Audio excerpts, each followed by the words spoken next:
Hello to all you nursing students there at Dixie State University. My name is Ty Empey, and your instructor, Lori Mayfield, has asked me to make this video to kind of tell you guys a little bit about what I do. I know that in your class you guys have a different week and you focus on different aspects of different healthcare places out there, and I know this week you're talking about substance abuse, and so I'm going to be talking about that a little bit today. I was able to come in to the last semester class and speak there in person, and I really enjoyed it, and I really wish that I could be there in person with you guys, to be able to talk and share things, kind of tell you a little bit about what I know, a little bit about where I've come from and whatnot. And so since I can't be there in person, I really would like for you guys to write down questions as you're watching this video. I might have to do this in a two-part video. I'm not sure yet. We'll just kind of get into it and see how it goes. I can talk for hours and hours about this stuff, but please write down questions, and then submit them to I call her Lori. I'm calling her Lori because that's what I call her, but submit them to Lori, and what she'll do is she's going to send me a list of all the questions, and then I'm going to make a follow-up video where I just go through and we'll kind of answer as many questions as we can. So to kind of introduce myself a little bit, again, my name is Ty Empey, and I work for a company called Hope Rising Detox, and we are a substance abuse inpatient facility that specializes in helping people detox from drugs and alcohol. And so what we do is we're in network with lots of the major insurance companies out there. We have all that set up to where anybody that's out there, if they're struggling with drugs and alcohol, then they can come into our facility, and we have a doctor there that oversees the medical component, where he will get them prescription medications that help counteract withdrawal symptoms, because that's one of the hardest parts for people who are trying to come off of drugs and alcohol is their bodies just kind of go into shock a little bit, and it's really uncomfortable. There can be some really violent withdrawal symptoms, and a lot of times that's what keeps people using. And so we have a doctor that will get them medication that's going to help them feel better.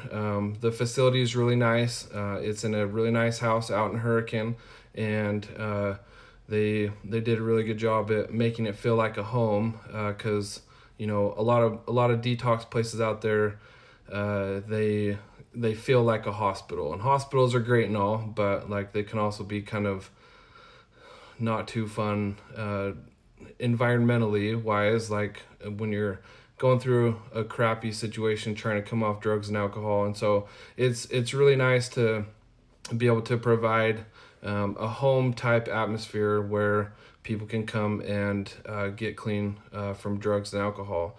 And there's we got satellite TV there, we got Netflix, the kitchen's open 24/7, and so it's really just a nice, comfortable way that people can come and get through that first hardest step, which is stopping using drugs and alcohol. And so that's the place that I work. My job, my responsibility, I do all the marketing and admissions. In other words, what I do, it's my job to be out there involved in the community and to build relationships with other people in our community that could refer people to us. And then I answer all the phone calls, and I talk to the family members or the clients themselves. And when somebody's trying to get into the facility, I'm the one that helps them, jump through all the hoops and overcome all the hurdles in order for them to come into the facility. So whether they have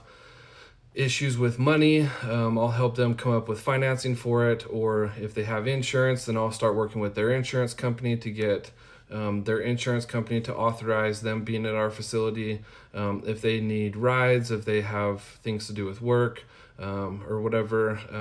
And so it's a very rewarding job for me. I always tell people I a lot of times I don't even feel like I have a job. I just get paid to do cool stuff and help people out, and it's very satisfying. It is very challenging because there are times when I work with people and they're not ready. And as much as I want to sit there and say, hey, if you come in, if you do this, this, and this, then it's going to get you started on your path, and you got to do this, this, and this, and you'll be able to get your life back together.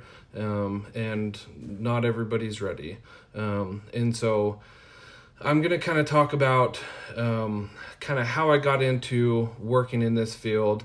And I know that you guys as nursing students are going to, when you're done with school and when you're out there working in the community, wherever you end up, whether, you're at the hospital or nursing homes or, different kind of surgical clinics or wherever it is that you end up, addiction is something that it touches everybody.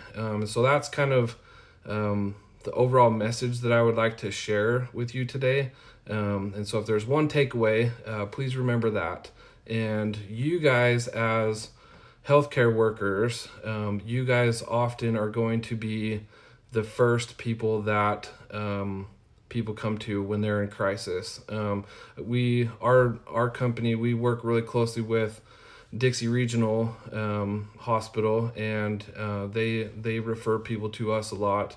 But a lot of times people don't even know that there's a detox facility out there that specializes in drugs and alcohol. And so somebody will be, they've taken too much drugs, or they're already into withdrawal, and all they know how to do is go to the emergency room.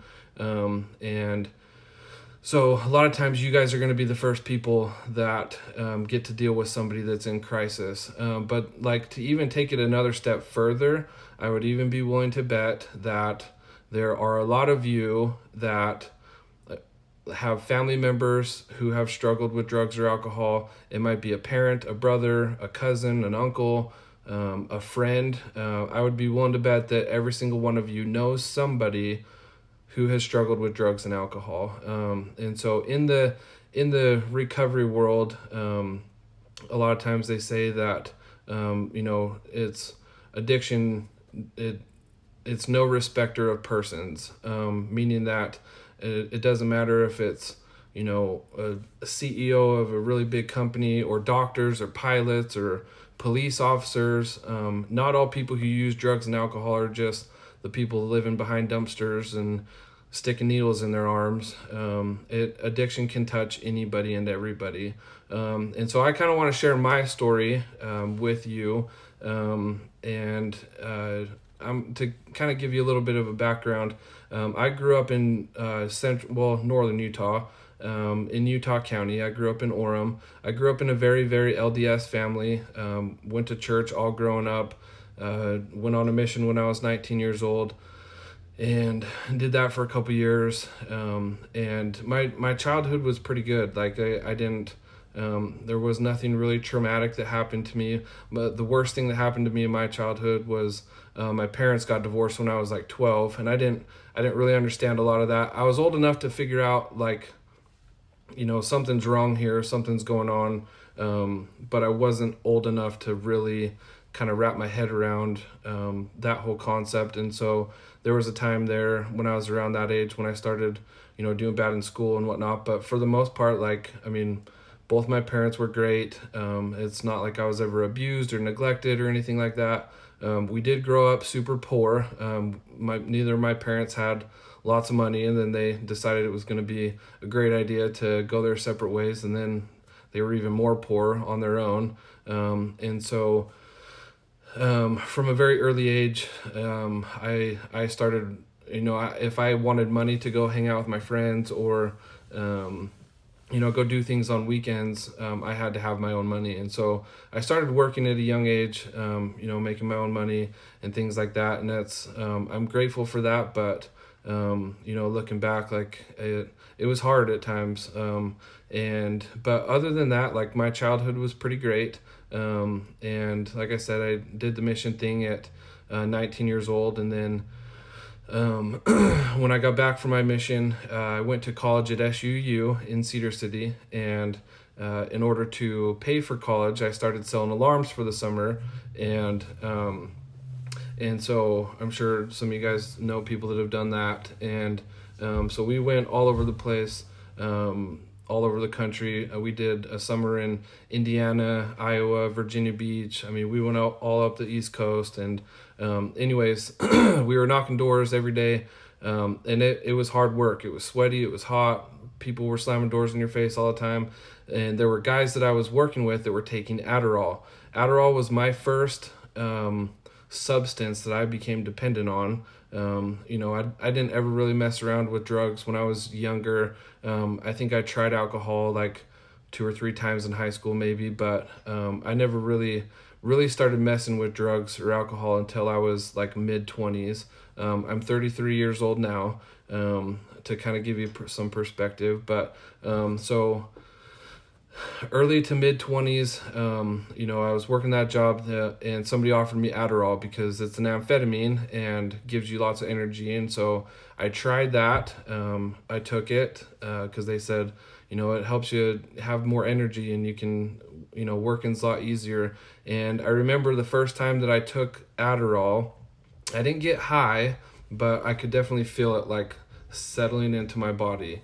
And I was like, oh, this feels good. And so it did, like it had an effect on me where, I felt better. I felt more confident. I had more energy, which in turn I felt like, helped me to be a better salesman. And so in my head at the time, I was just taking it just so that I could work harder, make more money. And I was like, once summer's over, I'm not going to do this anymore. But then, getting used to that and always taking amphetamines, which are uppers, I was never sleeping. And so then people were like, well, here, take some Ambiens, or here, take some Loratabs, take some Percocets, that'll slow you down, drink some alcohol, smoke some weed. And so like that first summer that I was out there, I really just kind of went crazy and like was trying all sorts of things. And every time I tried something new, it was fun, it was exciting, it was social,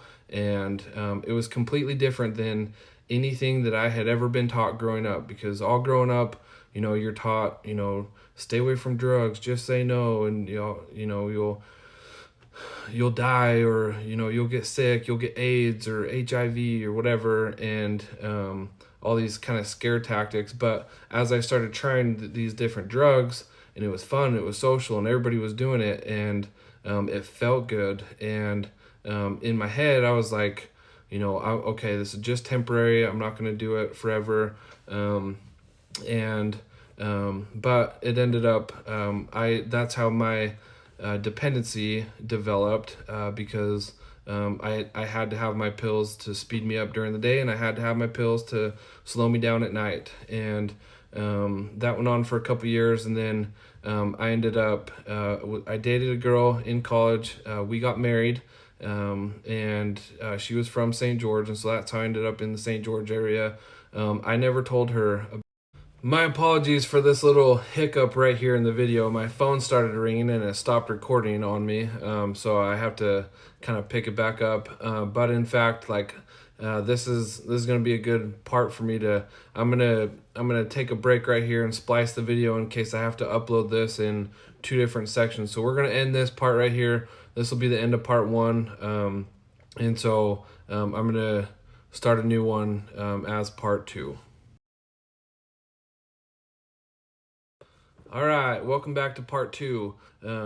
Again, apologies for that little hiccup there. This. All right, welcome back to part 2. If I were to have to give titles to the different parts of everything that I'm going to be talking to you guys about, part 1 kind of is just introduction, kind of telling you a little bit about who I am, what I do, then also my introduction into the world of using drugs and alcohol. If I were to give a name to part 2, it would be the dark days, because as I was saying, I met a girl in college and we started dating, and she was from St. George, so that's how I ended up down here in the St. George area. she was also very LDS, and so I never told her about my using of drugs and alcohol. And so I had, prior to dating her, I smoked weed a lot, drank alcohol, and I cut back on those because those were harder to hide. It's hard to hide smelly smoke and alcohol in your breath. And so I kept taking pills regularly, and I never told her about it. And so life was going great for a while. After I got done selling alarms, I started working at a bank, and things started going really good at the bank. And the whole time, I was still taking Adderall and opiates in the evenings. And so work was going really good at the bank. I was doing really good, kind of getting a lot of recognition there, and making more money, and started traveling around to the different branches and locations that they had here in southern Utah.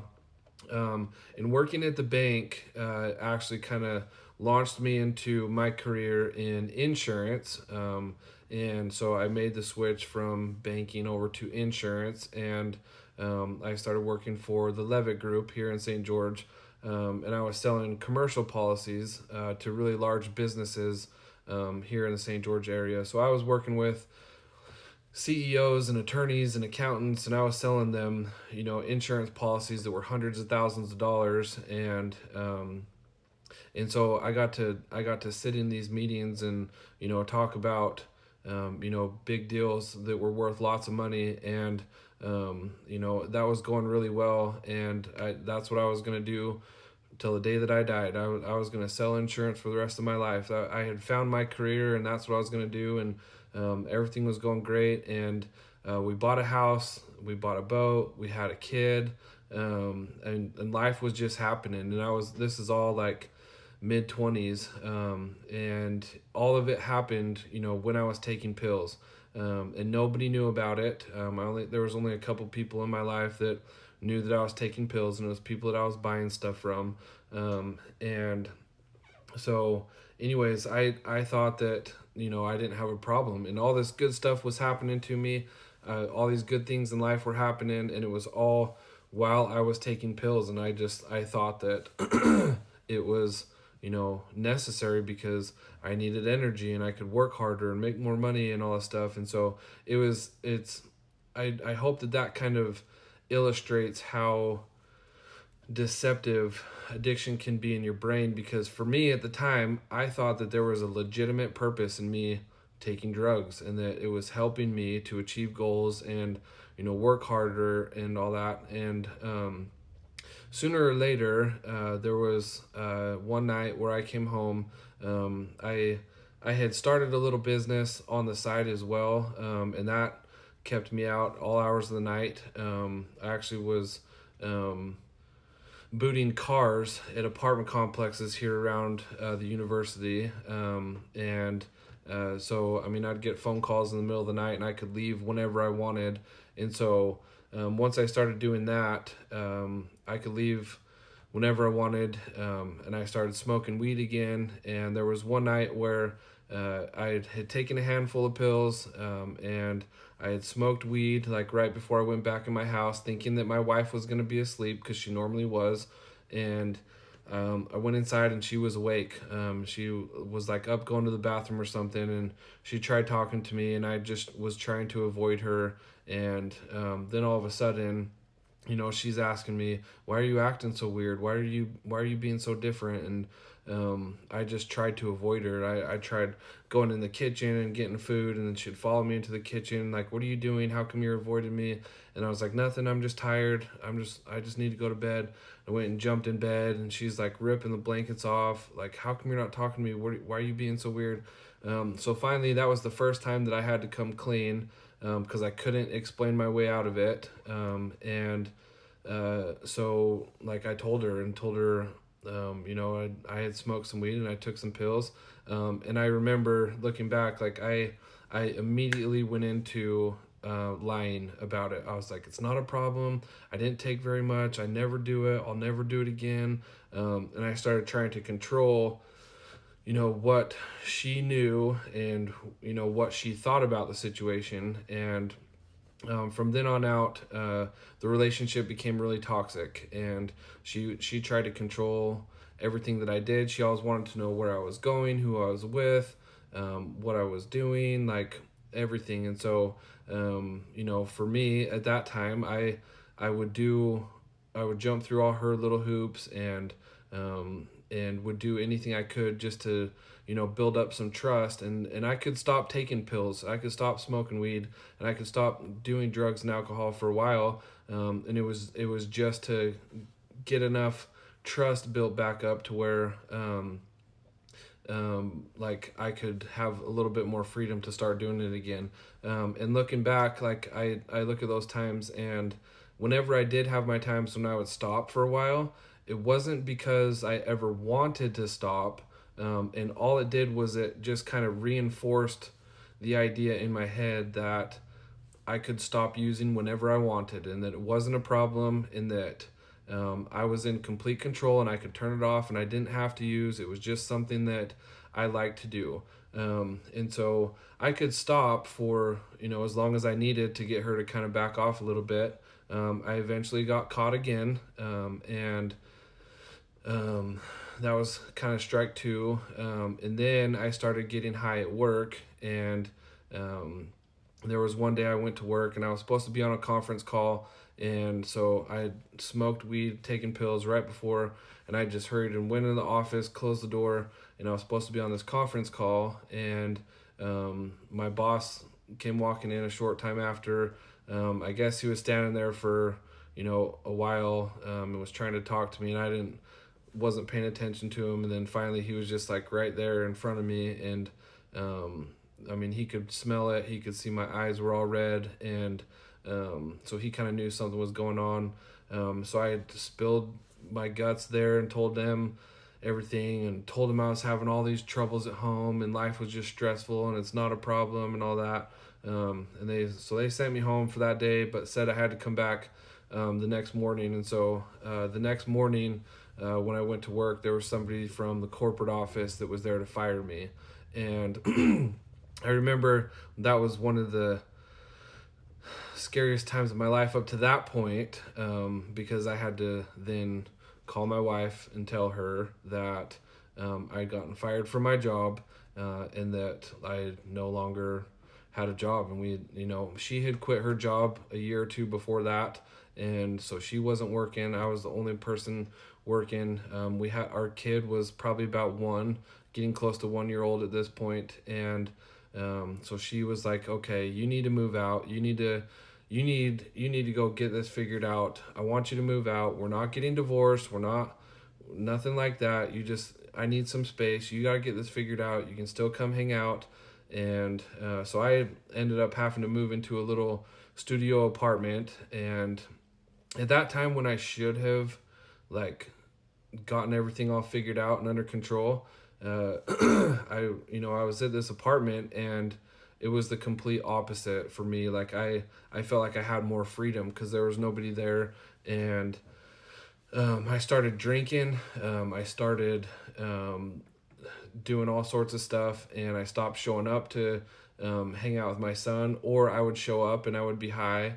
And it was only a matter of time after I had moved out that I got my first DUI. And when I got my first DUI, I was arrested, car got impounded, I was taken to purgatory, and I spent 10 days in jail that first time. And that was the most traumatic thing at that point in my life. I had never been to jail before. And then after that happened, my wife was pretty much like, you need to get out of here. Like, I'm sick of worrying about you. I don't want you around for a while. I think you should go back up north and spend some time with your family. And I was like, you know what, that's probably a good idea. And so I ended up moving back up north. We were arguing and fighting that whole time. It became super toxic. She filed for divorce. I went and signed the divorce papers, and I moved back up north because all my family was up north, and that's where I had grown up, and so I ended up moving back in with my dad. And within like a month of being up there, I got my second DUI. And that time, I was sentenced to 6 months in jail. Because when I went into court, the judge said, "I see that you just barely got a DUI down in St. George. What's going on?" So I kind of told him, and he was like, "Look, I'm scared for you.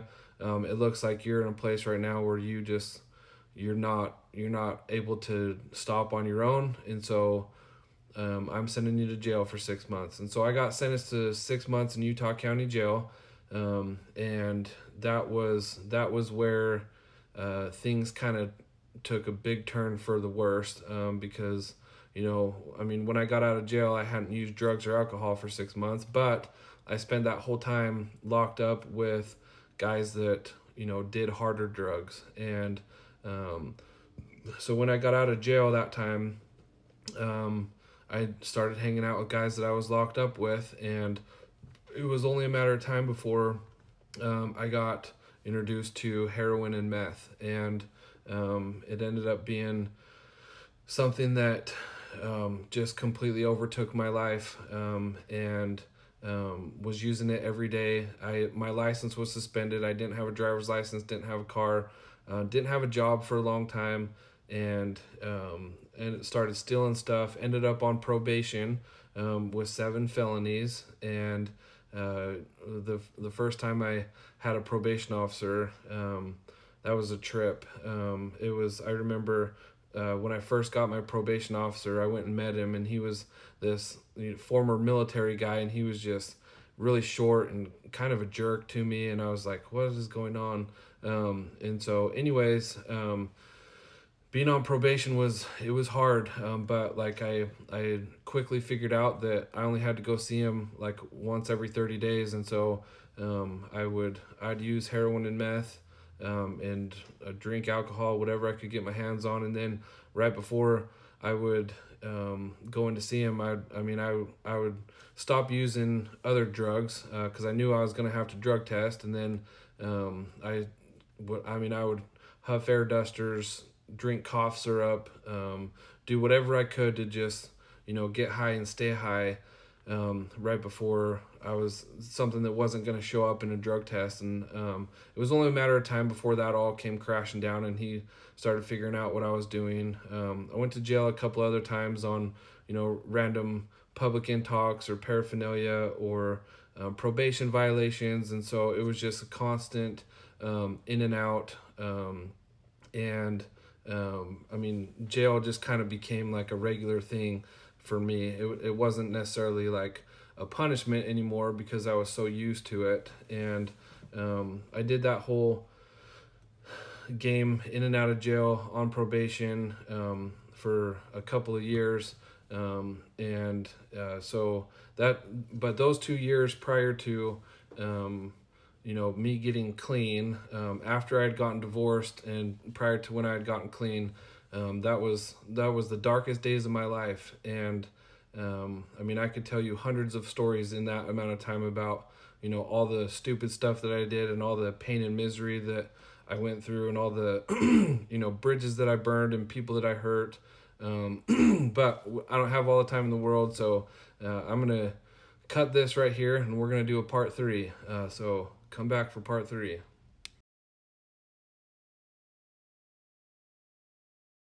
All right, here we go on part 3. I was gonna try and do this in a 2-part thing, but I get long-winded and I need to shut up sometimes, and so I apologize if you guys are getting bored. But if I was gonna give a title to this part 3, I'm gonna call this The Solution. And because in this part of the story, I'm going to talk about where things kind of turned around and how I was able to kind of come out of that. As I was talking about, I was in and out of jail. The last time that I got arrested was June 16th, 2016. And it was my 3rd time violating probation. And usually on your first time violating probation, you get sentenced to 30 days. Your second violation, you get sentenced to 60 days. I'd already done those 2, and so this was my 3rd violation, and so I was about to be sentenced again for a longer time.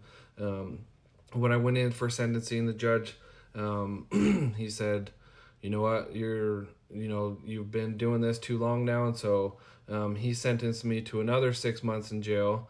And in that time, luckily, he said, I will release you from jail only if you go directly to a residential program. And so at that time in my life, when I got arrested that last time, I remember waking up in jail the next morning and I was like, I cannot believe I'm back here again. That was the first time that I went to jail, and I was kind of sick of it. Because before, when I would go to jail, it was just like, all right, got to put my head down, got to do my time. I'll be out in no time, and I'll be back running and gunning, here in a little bit. But that time, I remember I was like, I cannot believe that this is happening again. Because right before that time going to jail, things were going semi good in my life. I had gotten a job selling insurance again because my insurance license was still active, and was working at an insurance agency up in Orem, and it was awesome. Like, the people there were so great, and life was going pretty good. And I was kind of able to stay clean for a little bit, but then that last time that I got arrested, I had relapsed and like tried to go on the run for a couple weeks, and it only lasted a couple weeks, and then I ended up in jail. And I remember sitting there in jail, and I was like, okay, I might have a problem. And so when the judge said, I'll release you from jail only if you go straight to a residential program, at that time I was like, you know what? Let's take it. Let's do it. I'll go hear what they have to say. And at that time, the option, it sounded better than sitting in jail again for 6 months. And so luckily, I had insurance, and I was able to go to a residential program, and I had enough willingness to even get there, and it was, driven by the court system, and so without having been kind of forced into treatment, I don't know if I ever would have gone on my own. But when I finally got there, it was just a completely different experience than I had ever pictured it to be. My family and my friends tried to get me to go to treatment for a long time, and I just kind of blew them off and was like, you guys don't know what you're talking about. Because I was the only person in my entire life that I knew that had a drug problem. And so I couldn't talk to anybody, and everybody that I knew was telling me to go to rehab, go get help. But coming from them, I was like, you guys don't know what you're talking about. So it's almost like they had no credibility for me or whatever. And even though everything they were saying was exactly what I needed, I pushed it off and pushed it off. And then finally, thankfully, was forced into it through the court system. And when I got there, it was just way different than I had it pictured in my head to be. It was the first time in my life where I was in a place where there was other people that were going through the same thing that I was going through. And in the beginning, when I first got there, I had the attitude where it was almost like I was like, I don't need to be here. I don't have a problem. I'm better than these people. I'm just kind of doing this just to get out of going to jail. And but then, like, sitting through groups and having a therapist and learning everything that they taught me there, like, little by little, I started opening up and kind of diving into it because for the first time in my life, I could listen to somebody talk and they would share stories about, the bridges that they had burned, or the relationships that they had lost, or the things that they had done as the result of their drug and alcohol use. And I remember sitting in groups and I was like, oh my gosh, that could be me. That could have came out of my mouth. I could have told that story. And so then, like, after groups got over, going and talking to that person and being like, hey, I really related to that. Like, I'm going through the same thing. I did the same thing. And like having a connection with somebody that had been where I had been and struggled with the same things that I was struggling with.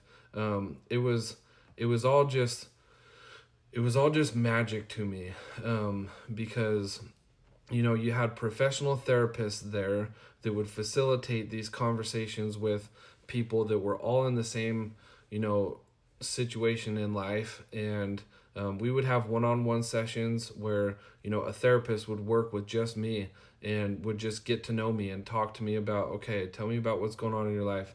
And I'd tell them all about where I came from and how I got into using drugs and, what was going wrong and what I was still struggling with. And, they would help me kind of rethink things, and they'd say, okay, you kind of struggle with this or you struggle with that, or why don't you think about it from this angle, or have you ever considered trying this? And it was all just like professionally helping me to like see things differently. And so it was beautiful. It was something that I never thought that it was going to have that much of a life-changing effect on me. And I mean, I would watch other people kind of go through the same thing and have, similar experiences. And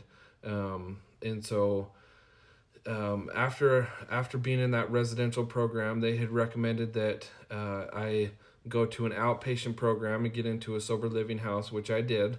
And I followed all of that and then did everything they said.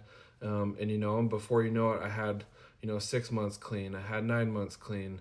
I had a year clean. And it wasn't until it was about 9 months clean, I remember being in group, and I was like, I can do this. Because going into treatment there at the beginning, I was just doing it just because it was easier than jail. And before I had gotten arrested that last time, I had just accepted the fact that I was going to be an addict every day for the rest of my life. I was going to use drugs or alcohol in some form every day for the rest of my life. And it had gotten so low, and I was just okay with it. I knew very well how pathetic my life had been, and how sad and sorry like I was feeling for myself, and just how pathetic it was. And like, I mean, there was I was always too scared to actually commit suicide, but there was times when dying sounded better. And I would start thinking about, you know, who would come to my funeral and what would they say, and would people miss me, and would people, regret not like treating me different, and thinking about all these hypothetical things around the idea of me dying felt better than what real life felt like at the time. And it was a very, very dark place. And when I had got to the point where, here I am and I haven't used drugs and alcohol for 9 months or so, I remember having that realization like, I can do this. And it was very simple and very gradual. And it was just making simple changes in my life, about, the people I surrounded myself by, the places I would go, the things that I would do, the thought patterns that I would have, what I would choose to spend my time learning and reading about. And all of that just came piece by piece. And had it not been for professional help, I never would have found any of that stuff on my own. And so bringing this all to a close, for you guys, for you as nursing students, I know that you guys are going to school right now. You're studying a lot. You're going to lots of school, and you're going to end up being in a place where you're going to meet people at some of the most vulnerable times in their life. And you're going to have the opportunity to help them, and work with their families and kind of help change the trajectory of their life, if you will. And what I kind of want to say to you is that you might not be the person that's going to help save them from their addiction. But what you can do is you can find, the places in the community that do specialize in addiction recovery. There are so many treatment centers, and there are so many things in the community, so many resources. Like there's a place called USARA. There's treatment centers. There's Steps Recovery Center, Lionsgate Recovery Center, Renaissance Recovery. There's a new place out in Hilldale called Crossover. We have the homeless shelter called Switch Point. There are so many different resources out there for anything regarding addiction recovery. And my best advice, if you haven't gone through addiction stuff yourself, what you can do is when you come across somebody that comes into your care, if they struggle with drugs and alcohol, you don't have to fix their life. You don't have to change them. But what you can do is you can use your credentials as a nurse and say, hey, I've heard of this place called such and such. And you can, if you can know where, the different places are in the communities where you're going to end up, and you can help direct people to where they need to go. And it doesn't even have to necessarily be substance abuse. There might be, somebody might need physical therapy, or somebody might need a nursing home, or whatever it is. And so if you end up as a nurse at a hospital, don't just be a nurse at the hospital. Get involved in the community and network with people that are at different kinds of healthcare places, so that when somebody comes into your care and you know that they need a certain kind of specialized service, you know somebody that you can refer them to. I have nurses at Dixie Regional right now, and case managers that I go to lunch with them regularly, and I keep them updated and informed on what it is that we do. So when somebody comes into the hospital, if they came in because they've been drinking and they're having violent withdrawals, they remember, hey, I know this guy that works at a detox center that can help people detox from drugs and alcohol. And so overall, in closing, I guess to kind of reiterate some of the messages that I wanted to share with you, again, addiction, it touches everybody. It doesn't matter.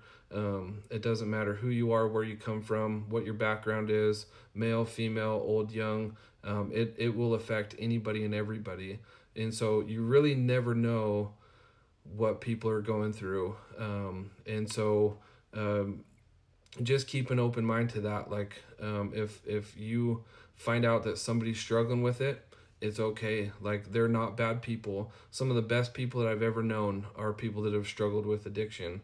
The other message to leave you with in closing is just make sure you get out there in the community as best as you can, network with as many people as you can, and find places that specialize in the different things that people are going to need help with, because you guys, as nurses, wherever you end up, you might be that person that can kind of be the little turning point in their life where you can kind of direct them to the places that they need to go.